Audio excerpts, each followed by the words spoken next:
Hi everyone, I am here to deliver my weekly update. It's Friday. I'm in my office in Winnipeg South Centre. It was a great week. We chose to use this flag as our backdrop. It sits in our board office here in the Winnipeg office, and the reason I wanted to draw attention to it is that today is the International Day Against Homophobia, Transphobia, and Biphobia.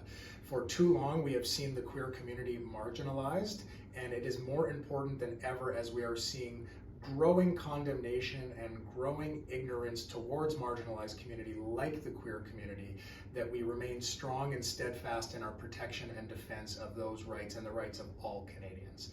Today we had the Prime Minister in Winnipeg, and it was exciting for me because he visited Elwick Community School, which, although not in my riding, is located in the school division of Seven Oaks. And that's where I had a great stint as an educator. I spent time as a principal and as a divisional principal in the board office, so I got to spend time with a variety of different colleagues, and the Prime Minister was there alongside a number of us to make a very important announcement, and that was the commitment that we made in Budget 2024 to fund a national school food program, which is going to help upwards of 400,000 kids across the country make sure that they are not going hungry during the school day. I know firsthand as an educator that a student cannot learn on an empty stomach.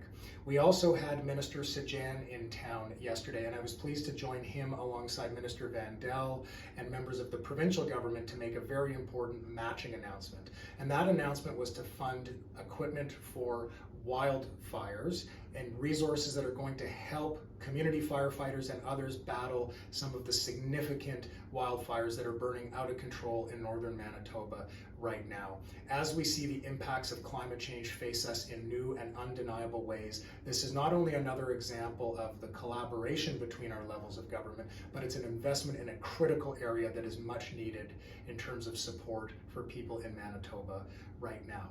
I had the opportunity to sit down with my colleague Kevin Lamoureux and Minister Richie Valdez, Canada's Minister of Small Business, earlier this week, and we had a wonderful roundtable with members of the Filipino business community and had some great conversations about tremendous work that they're doing, including the first ever all Filipino run theater production, a musical that's going to be taking place at Rainbow Stage in just a couple of months from now. So I'll update and do a little bit of a plug for that event in the weeks to come. So with that, it was a very successful week here in Winnipeg South Centre. There were a ton of other great conversations that I had with constituents, and as always, it's nice to be out in the community and to have some time at home. I head back to Ottawa in a couple of days. We're heading into a very long stretch. It's the busiest sitting stretch of the year. And what that means is that between next week and the end of June, when Parliament is supposed to rise, I will only be home on Fridays and Saturdays because there are no constituency weeks in between.